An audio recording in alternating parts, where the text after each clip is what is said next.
가정교육과 나라 이야기, 성경에는 개인의 이야기, 가정의 이야기, 나라의 이야기가 종합되어져 있습니다. 그야말로 하나님의 살아계심을 수없이 경험한 세대, 하나님의 능력과 기적을 가장 많이 본 세대가 바로 출애굽 세대일 것입니다. 그러나 그들은 결정적인 순간에 하나님에 대한 믿음을 쳐버렸습니다. 그토록 많은 설득과 기적을 보여주시면서 자신은 약속의 신실하신 여호와 하나님이라는 사실을 수없이 교육하고 설득하셨지만 결국 가나안을 정탐하고는 가나안 족속들과 자신들을 비교하여 자신들은 메뚜기에 불과하다, 자신들의 처지를 비관적으로 표현한 이 메뚜기 패러다임에 사로잡혀 하나님이 주시기로 하신 약속의 땅도 다 악하다고 평가하며 거기 들어가는 것을 거부하고 말았습니다. 최후의 순간에. 그러나 광야 40년 형벌의 날을 보내면서 모세의 각고의 노력으로 하나님의 말씀인 율법을 배운 세대들을 가리켜 만나 세대라고 합니다. 광야에서는 먹을 것이 없어서 하나님이 내려주시는 만나만 먹으면서 그 40년을 광야를 떠돌며 모세에게 하나님의 법을 배운 그 세대를 말하고 있습니다. 이들은 하나님을 왕으로 삼고 모세와 아론의 다스림에 따랐습니다. 하나님은 먼저 출애굽 세대들에게 제사장 나라를 제안하셨습니다. 그들이 자신들의 왕이신 하나님의 보호 아래 광야를 건넜음에도 불구하고 결국 자기들보다 10배나 강하다고 느낀 가나안 족속들을 보고 기가 질려 전능하신 하나님의 뜻을 거부하고 믿지 않고 주저앉고 말았습니다. 그러나 40여 년의 말씀을 통한 제사장 나라 훈련을 받은 만나 세대는 가나안을 넉넉히 정복하기에 이르렀던 것입니다. 이처럼 하나님은 출중한 리더들을 통해 시대를 이끌어 가십니다. 그 대표적인 사람이 하나님을 직접 대면하여 제사장 나라의 법인 토라를 받아 그것을 백성들에게 전하고 교육한 모세입니다. 모세는 어떻게 이렇게 강력한 믿음의 사나이가 되었을까요? 그것은 요게벳, 어머니의 품 안에서 젖을 먹으면서 말씀을 배운 결과라고 말할 수 있을 것입니다. 이처럼 하나님은 출중한 리더들을 통해 시대를 이끌어 가십니다. 그 대표적인 사람이 모세라 뜻입니다. 그러므로 이제 우리의 숙제는 그런 인물들이 우리의 후손들 가운데서 세워질 수 있도록 요게벳처럼, 한나처럼 하나님의 말씀을 어떻게 전수해 주느냐. 하나님은 이 말씀 전수의 가장 기본 틀을 가정으로 보셨습니다. 그리고 레위인들을 세워서 그들이 하나님의 율법과 말씀을 가르치도록 하는 시스템이었습니다. 그러므로 가정과 교회가 연합해서 하나님의 말씀 전수하는 일을 집중하지 않으면 어떤 우리의 후손들도 하나님께 귀히 쓰임받을 수 없다는 위기의식을 가져야 되겠습니다. 자식 없음이 한스런 한 시골 어머니에 의해 세워진 사람이 바로 사무엘입니다. 가나안 정복 전쟁에 휩싸여 다음 세대 교육에 그다지 힘쓰지 못한 여호수아와 당시대 사람들, 결국 자기 소견에 옳은 대로 살아 가장 어둡고 취약하여 압제의 시대를 살았던 사사시대를 만들고 말았습니다. 다시 말씀드리면 여러분들이 비교해 보시기 바랍니다. 비록 먹을 것 없고 하늘에서 내려주는 이슬 같은 그 만나를 먹으면서 사는 광야 세월이었지만 40년 하나님의 말씀을 모세로부터 배운 결과는 가나안 정복이었습니다. 그러나 그 가나안 정복 시대에 아버지들이, 어머니들이 자녀들에게 하나님의 말씀 전수를 제대로 시키지 못해서 사사시대의 특징은 자기의 소견에 옳은 대로 사는 시대, 말씀대로 사는 시대가 아니라 자기의 생각대로 사는 시대가 되었고 그 시대는 가장 취약한 시대였다 그 말이에요. 여기 여러분 가정 중흥에 비결이 있죠. 어떻게 하면 여러분과 여러분의 후손들이 강성하여 잘 살 수 있겠는가? 하나님의 말씀 교육에 달려 있습니다. 학원이 가르쳐 줍니까? 학교가 가르쳐 줍니까? 지금도 학원이나 학교는 다 무너졌다고 평가받고 있습니다. 수많은 선생님들이 명예퇴직을 일찍 신청해버리고 말았습니다. 누구에게 기대겠습니까? 부모가, 할머니, 할아버지가 이 일을 맡아야 될 줄로 믿습니다. 바로 그런 어두운 시대 말미에 하나님께서는 한 어머니의 간절한 기도를 통해 그 시대를 구원할 어린 아이를 준비해서 보내려 하셨습니다. 그가 바로 마지막 사사로 태어난 사무엘인데, 아버지 엘가나와 어머니 한나 사이에서 태어난 기도 응답의 사람이었습니다. 사무엘은 자식을 잉태하지 못한 어머니의 통렬한 기도의 응답으로 태어난 하나님께 나시린으로 어렸을 때부터 온전히 드려진 하나님의 사람이었습니다. 하나님께 서운한 대로 한나는 하나밖에 없는 아들 사무엘을 젖을 뗀 후 실로에 있는 엘리 제사장 밑에서 자라게 하며 성막을 봉사하는 사람으로 살게 되었습니다. 물론 사무엘도 레위인이었기 때문입니다. 말씀을 읽어보겠습니다. 시작.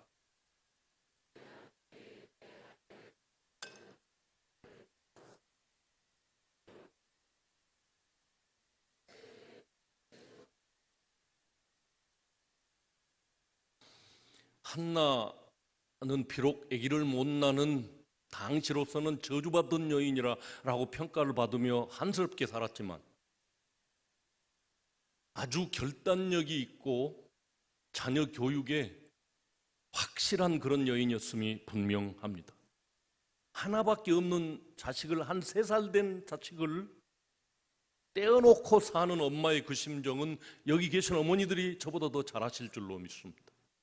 그런데 그 결단을 해내고만 하나님께 서운한 것을 그대로 실천한 여인이었다, 그 말입니다.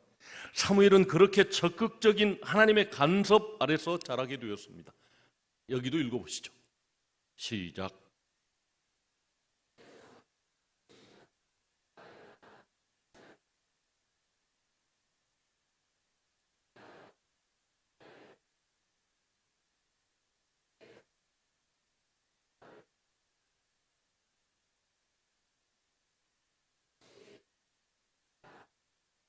여러분들이 잘 아는 내용을 제가 요약해놔서 혹시 조금 이해하는 데 장애가 있을까 싶어서, 한 350년 동안 하나님의 말씀이 들리지가 않은 시대였습니다. 어두운 사사 시대였습니다. 그런데 드디어 하나님의 음성이 들려왔습니다. 누구에게 말하는가 하면 어린 아이 사무엘에게. 하나님의 음성이 자기에게 들리는데도 그것이 하나님의 음성인 줄을 모르고 제사장에게 3번씩이나 달려간 이 어린이. 이제 자라난 사무엘은 350년의 어두운 사사 시대의 흐름을 끊고 20여 년을 온 이스라엘을 순회하며 백성을 율법으로 교육시켜 결국 미스바 세대를 탄생시킵니다. 모세가 만나 시대를 탄생시킨 것처럼 40년 교육에 사무엘은 20년 동안 전국을 돌아다니면서 성경 교육을 하고 그 결과 미스바 세대라고 하는 승리의 세대를 만들어내게 되었습니다. 그러니까 미스바 세대는 출중한 이스라엘의 구원자 사무엘에 의해 20년을 제사장 나라의 법, 율법에 따라 교육을 받고 왕과 군대도 없이 나라를 굳게 세울 수 있음을 보여준 최고의 교육 성공 사례라 그렇게 봅니다. 이때 세대라고 하는 말은 사회학적으로 볼 때 동일한 역사적 사건과 정치 그리고 문화적 경험을 공유하는 동시대 사람들을 세대라고 합니다. 근데 미스바 세대는 그 20년 동안 계속 각지를 걸어다니면서 율법을 교육시킨 이 사무엘의 열심, 각고의 노력, 그 결과 태어난 사람들. 그러니까 그 시대의 젊은이들, 알아들을 만한 수많은 사람들에게 율법을 가르침으로 그들이 경험을, 그들이 율법을 공유하게 된 그런 시대를 만들어내고야 말았습니다. 여기서 우리는 어린이 사무엘을 통해 여러 가지 자녀 교육의 힌트를 얻게 됩니다. 비록 어리지만 하나님은 어린아이도 하나님의 부르심의 대상으로 삼는다는 것입니다. 이스라엘 백성과 대화하고 싶은데 대화할 사람이 없어요. 어린 애기하고 하나님이 대화하시는 겁니다.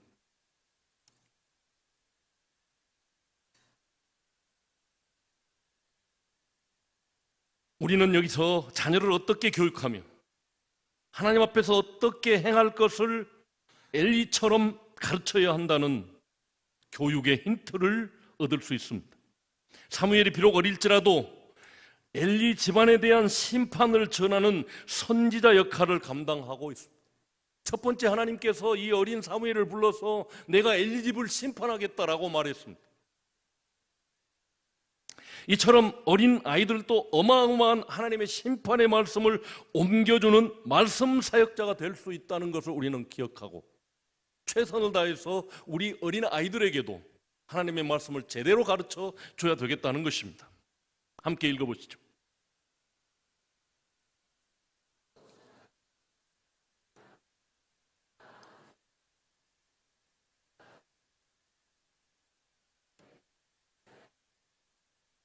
사무엘을 통해 하나님의 말씀을 전해들은 엘리의 반응이 대단합니다. 이는 여호와의 신이 선하신 대로 하실 것이니라. 이스라엘의 사사, 당시대 최고 지도자였던 엘리가 아이 사무엘을 하나님의 말씀이 없던 시대의 선지자로, 하나님이 쓰시는 선견자로 보고 있다는 것입니다. 결국 이 예언의 말씀은 그대로 성취되었습니다. 한번 읽어보겠습니다. 시작.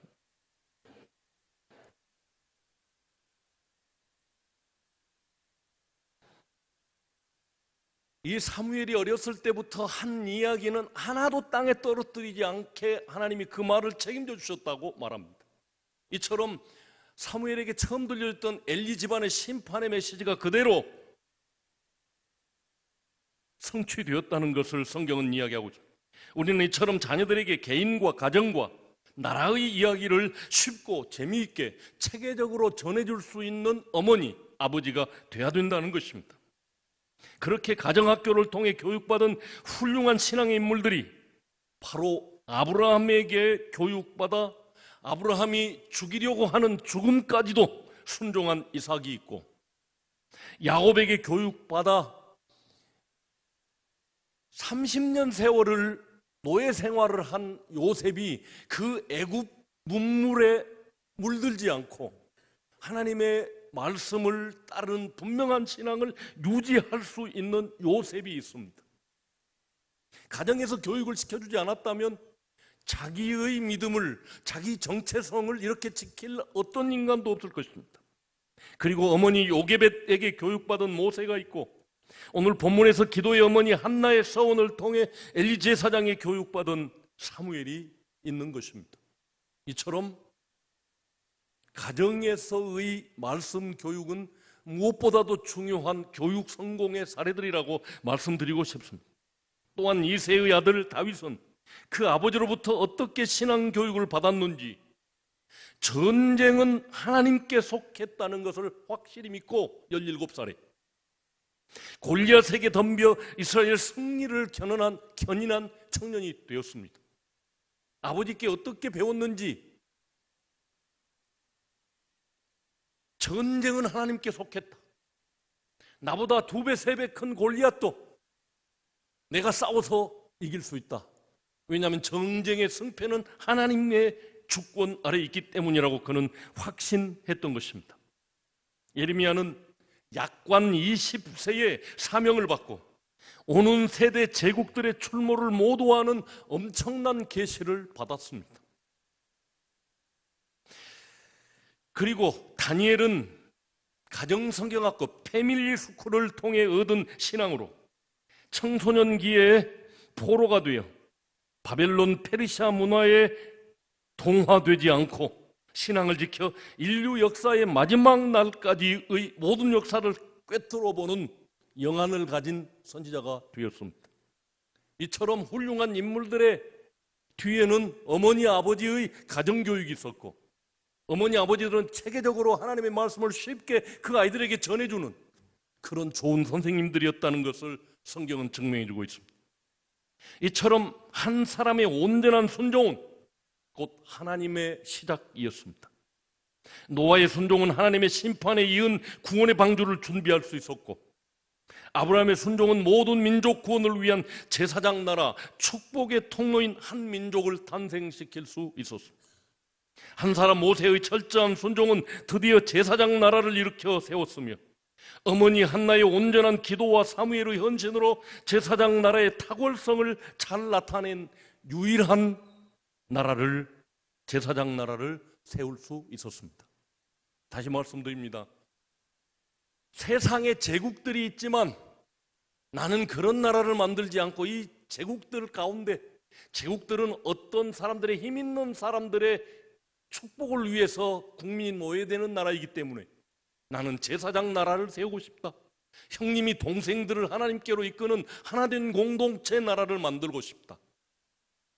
모세에게 제안했고 그것을 교육했고, 사사시대에 그걸 실패했으나 마지막 사사로 온 사무엘이 왕도 없고 군대도 없는데 블레셋에 빼앗겼던 모든 마을들, 성들을 다 회복시켰습니다.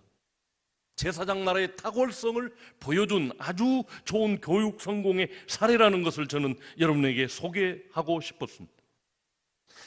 또한 고통스러운 40년 선지자 생활에 온전히 순종한 예레미야를 통해 새 언약이 있다는 것을 예고받았습니다. 읽어보시죠.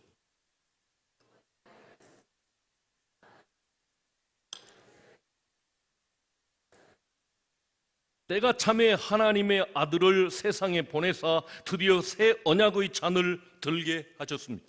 저녁 먹은 후에 이르시되 이 잔은 내 피로 세우는 새 언약이니 곧 너희를 위하여 붓는 것이라.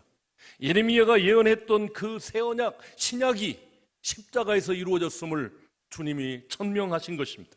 이처럼 하나님의 뜻을 발견하고 순종한 사람들에 의해서 하나님의 역사는 진행되어 왔습니다. 사무엘은 마침내 새 시대를 열었습니다. 엘리 제사장에게 배운 대로 온 이스라엘을 순회하면서 하나님의 말씀으로 백성을 가르치고 교육했습니다. 이후로 이스라엘 역사 가운데서 사무엘에게 배운 사람들에 의하여 만나 세대 이후 새로운 시대, 곧 미스바 세대를 탄생시켰던 것입니다. 이들은 사사시대의 묵은 죄를 털어내고 하나님께 회개함으로 돌아오게 된 믿음의 세대였습니다. 함께 읽어보시죠.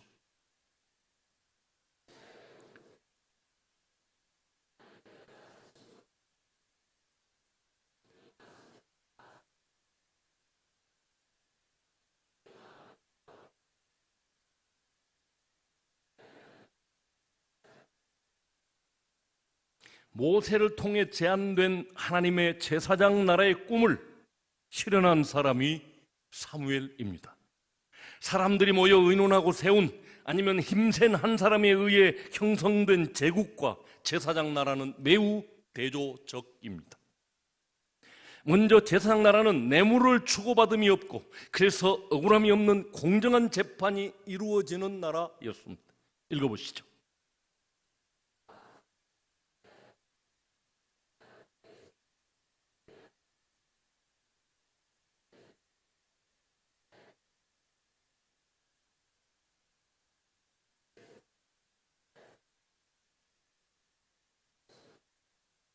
사무엘은 최고의 권력자였습니다.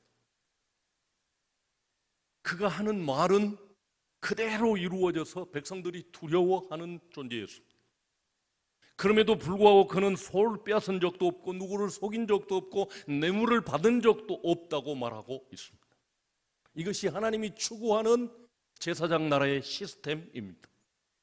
하나님이 왕이시고 사무엘은 하나님의 말씀을 그대로 전달하여 백성들을 이끌어가는 정도.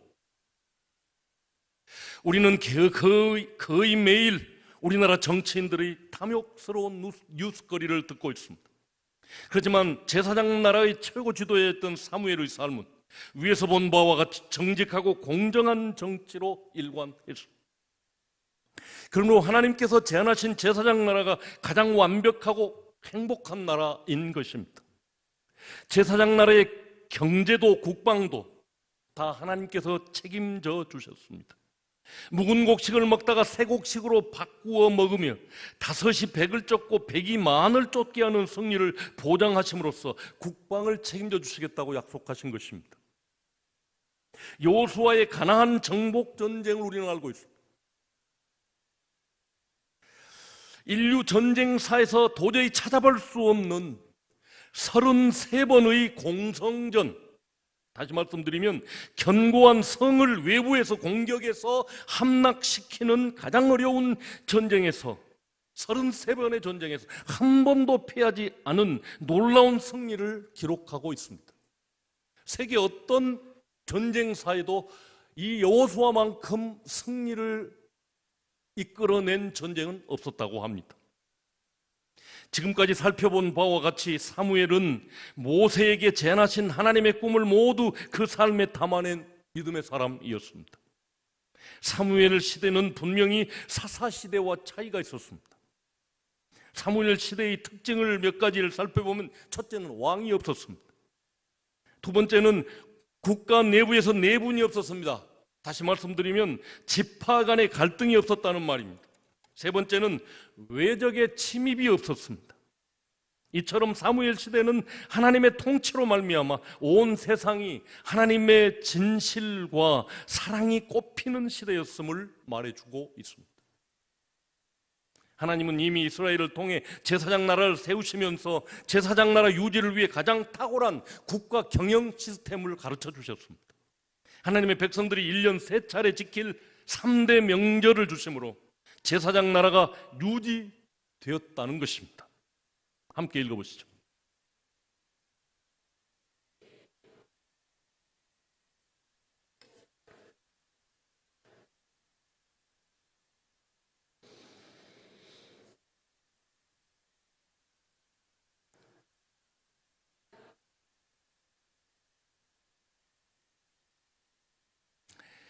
무교절, 유월절입니다. 77절, 맥추감사절입니다. 그리고 수장절, 추수감사절입니다. 이처럼 3차례 하나님 앞에 나와서 모든 이스라엘 남자들은 하나님께 보이면서 다 모여들어라. 이 3대 명절 시스템으로 어떻게 정치와 경제와 국방 유지가 가능했을까요? 물론 하나님께서 광야에서 불기둥과 구름기둥으로 이스라엘을 인도하셨던 것처럼 약속의 땅에서도 안으시고 품어 보호하셨으며 계명과 법도를 지키면 보호해 주시겠다고 약속하셨기에 늘 함께 하시면서 보호해 주셨을 것입니다. 성경에 보면 왕벌을 보내서 적들을 물리치겠다 했어요. 실제로 6.1 전쟁의 역사 속에 들어가 보면 왕벌이 상대방의 탱크 속으로 들어가서 탱크를 마비시켜 버렸다고 합니다. 이처럼 하나님은 자기 백성의 국방까지도 책임져 주시는 분이십니다. 더불어 이스라엘 모든 남자들이 1년에 3차례를 함께 모이게 되면 먼저 내부적으로 모든 오해가 불식되어 온전한 민족 통합이 이루어졌을 것입니다. 지금 우리가 보고 있는 더불어민주당과 자유한국당의 갈등 같은 것이 없었다, 그런 뜻입니다. 외부적으로는 이스라엘의 결속의 모습을 보고 어떤 외적도 이들을 넘보지 못할 것입니다. 어떤 외적도 이들을 넘보지 못할 것이고, 이처럼 하나님께서 명하신 제사장 나라의 3대 절기 시스템은 나라를 경영함에 있어서 가장 실효성 있는 제도로서 권력의 공공성이 확립되고, 외적으로는 국방 문제가 해결되고, 내적에는 빈부의 격차가 없는 경제 체제가 형성되어 민생 문제가 해결될 것이었습니다. 결국 사무엘은 모든 민족을 위한 제사장 나라의 향기를 퍼뜨린 사람입니다. 그는 하나님의 용서가 있고 이익과는 나눔이 있고, 그리고 다른 민족과는 평화가 있는 그런 시대를 만들어내고 있었습니다. 사무엘이 늙어갈 즈음 이스라엘 장로들은 자신들에게도 이방 나라처럼 왕을 세워줄 것을 요구했습니다. 그리고 왕정의 폐해를 분명히 제시하여 말렸음에도 불구하고 그 고집을 꺾지 않았고 왕을 세우게 되었습니다. 그리고 사울을 왕으로 삼아 왕정의 폐해를 고스란히 경험하게 되었습니다. 이쯤 우리는 제사장 나라의 탁월성을 비교를 통해서 알고 하나님께서 우리들로 하여금 기대하시는 제사장 나라, 곧 우리 주님께서 가지고 오신 하나님 나라를 자녀들에게 가르칠 필요가 있습니다. 우리 후손들이 나라를 섬기거나 가정을 이끌어감에 있어서 하나님께서 주신 계명과 하나님 나라의 우수성을 알고 그것을 삶에 적용하여 승리의 기반을 구축해 주기 위해서입니다. 세상 나라는 망한다, 제사장 나라, 하나님의 나라는 영원하다라고 하는 이 기본 전제 속에서 말입니다. 제사장 나라와 왕정을 간단히 비교해 보면, 먼저 제사장 나라는 하나님께서 통치하시고 국민들은 주님의 백성으로서 거룩한 시민이 됩니다. 제사장 나라는 3대 절기를 통해 한데 어우러지는 연합과 일치의 공동체가 됩니다. 제사장 나라는 사회적 약자를 우선으로 배려하는 자비와 긍휼이 흘러넘치는 나라입니다. 그러나 왕정 국가는 한 사람 왕이 절대 주권을 휘두르는 나라입니다. 국민은 왕의 노예가 되어 모든 왕의 필요를 채워야 합니다. 철저한 조직 체계 하에서 계급에 의해서 유지되는 나라입니다. 왕정 국가의 통치 방법은 강자 중심의 명령 체제입니다. 그러므로 제사장 나라는 전선하신 하나님께서 만드신 나라로서 나라의 통치 안에 하나님의 자비가 흘러넘치는 나라입니다. 그러나 세상 나라, 곧 왕정 국가는 강자 중심의 나라로서 연약한 사람들을 도태시켜 살아남을 수 없는 약육강식의 경쟁하는 나라이며, 사람들의 죄됨을 통해 나타나는 부익부 빈익빈의 현상을 해결할 수 없어 날로 빈부격차가 심해지는 나라, 결국은 폭동이 일어날 수밖에 없는 그런 약점을 가지고 있는 나라가 우리가 섬기는 나라입니다. 이스라엘 역사를 통해 우리가 잘 알듯이 다윗 왕을 제외한 거의 모든 왕들이 백성들을 착취의 대상으로 노예화했습니다. 이런 기준들을 가지고 지금 우리나라의 정치와 정치인들의 행태를 비교해 보며 사회적 현상을 평가 분석할 수 있는 지혜로운 자녀들을 길러내야 하겠습니다. 제사장 나라에서는 누구도 한강 다리 밑으로 뛰어내리는 그런 자살자들이 없을 것입니다. 말씀을 통한 이런 지혜를 갖지 못하면 우리 후손들도 동일한 착취자가 되어 하나님의 심판의 대상이 될 것입니다. 가정교육처럼 중요합니다. 세상에 기대할 것이 없습니다. 하나님의 말씀을 기대하며 하나님이 우리에게 주실 후손들의 강성함을 위해서 자비롭고 연약한 자들을 배려하며 섬기는 그런 지도자들로 만들기 위해서 하나님의 말씀으로 자녀들에게 교육하는 것은 부모들에게 필수 책임사항입니다. 어떻게 가르치시겠습니까? 교회와 연합해서 어떻게 하나님의 말씀을 전수시켜서 다음 오는 시대를 구원해낼 수 있는 사무엘과 같은 사람을 훈련시켜 만들자는 것입니다. 학교에 의지하지 마십시오. 학원에 맡기지 마십시오. 이 인간 교육의 완성은 오직 하나님의 말씀으로 가정과 교회가 합하여져 이루어져야 한다는 것입니다. 기도하겠습니다. 찬양하겠습니다.